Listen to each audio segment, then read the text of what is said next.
Richard Brownlee joining us on the show on this Thursday afternoon. It's great to have you here. Thank you very much. Yes. Are brain injuries more prevalent than people think?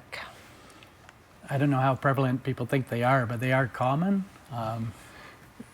Mild brain injuries, I think all this stuff on concussion now in sports has raised the awareness of how common minor brain injuries are, but moderate and severe brain injuries are quite common as well. Kamloops actually sees quite a few with all the highways and that we have around. We see the second highest amount of trauma in the province at Royal Inland, so we see a lot of brain injuries. Leading causes of brain injuries, obviously motor vehicle accidents rates up there #1 in what you're saying about highways. What are some of the other chief causes? We were talking about falls are probably the second most common, and you see those most in the elderly and in the young. But and assaults are another cause. We see people that get in bar fights and that. And then Kamloops has a lot of recreational activities, all the mountain biking and the motocross and that type of thing too, and the ski resort being close by, so you do see head injuries from that as well. And now there's a lot more outdoor things like the ATVs. We see quite a few head injuries related to that as well. You were saying that motorcycles obviously used to be a very large contributor, but not as much anymore. That's my perception. Like they used to call them donor cycles because most organ donation patients were people that were involved in motor vehicle accidents and became brain dead and their organs were harvested. So motorcycles were a common source of that type of thing. And my impression is that that happens a little less often now. I think probably just because of awareness and speed limit laws and stuff like that, people are more aware. But it still happens. But we see a lot more people that use the four-wheel ATVs now with more severe head injuries. Yeah. Again, that's my impression. How do you diagnose a brain injury? Two ways. One is clinically, so you evaluate what the person's like. Severe head injuries, people will be unconscious or have a significant alteration in their level of consciousness. People can have like focal deficits like weakness or sensory loss, or confusion, cognitive impairment, and then doing CAT scans on people will show what their brain looks like, whether there's a structural abnormality or not. And some are obviously more severe than others, and you have done your fair share of surgery trying to sort of help minimize the damage to the brain.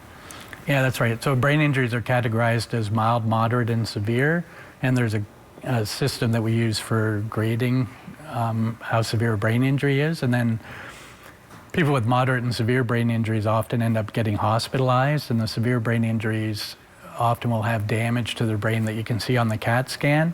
So the goal of treating people is try to prevent more damage. When a brain's injured, there are certain cells that can recover over time, but there's certain ones that'll be damaged and don't repair, and the brain's different than organs like the liver in that it doesn't repair itself, so the cells that die don't regenerate and don't get replaced. So because your brain's contained inside the skull, which is a fixed structure, if there's blood or something inside the skull, it puts pressure on the brain that can limit blood flow and cause more brain damage. So most of the surgery we do is done to relieve the pressure inside the skull to prevent further brain damage. But the damage that has been done to the brain is there, and the road to recovery can be a long one. A long one, and it can be very long. People with brain injuries are often in hospital for weeks or even months.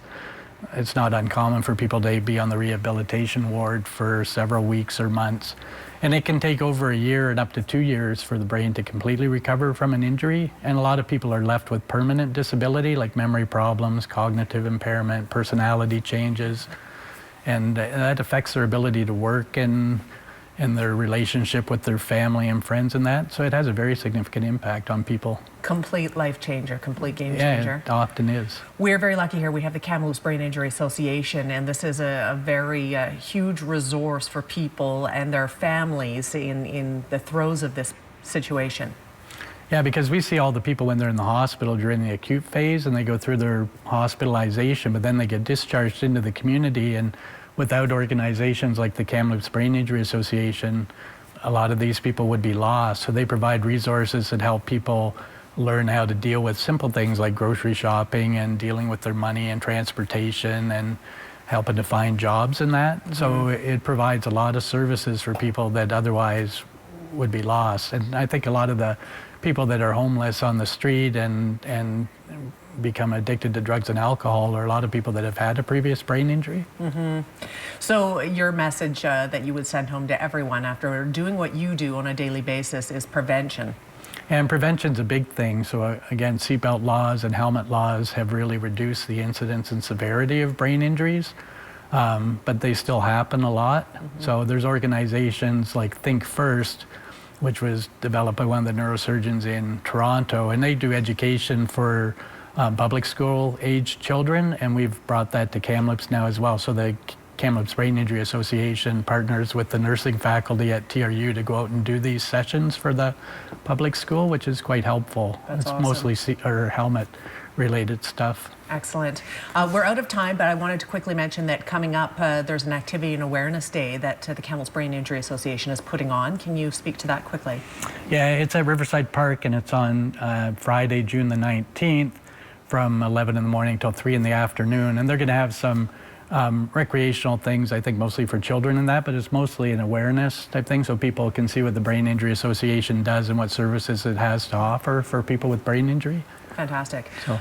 Really appreciate you being here today to lend your insights, being on the front lines of seeing this all the time. It's a great perspective. So thank you for being here today. Thanks for inviting me. Yes, you're very welcome. After a break, we're going to be speaking with Andy Philpott. He is with St. John's Ambulance. We're going to learn a little bit more about what you, the layman, can do if you are in a situation where you think someone has suffered a brain injury. Stay with us.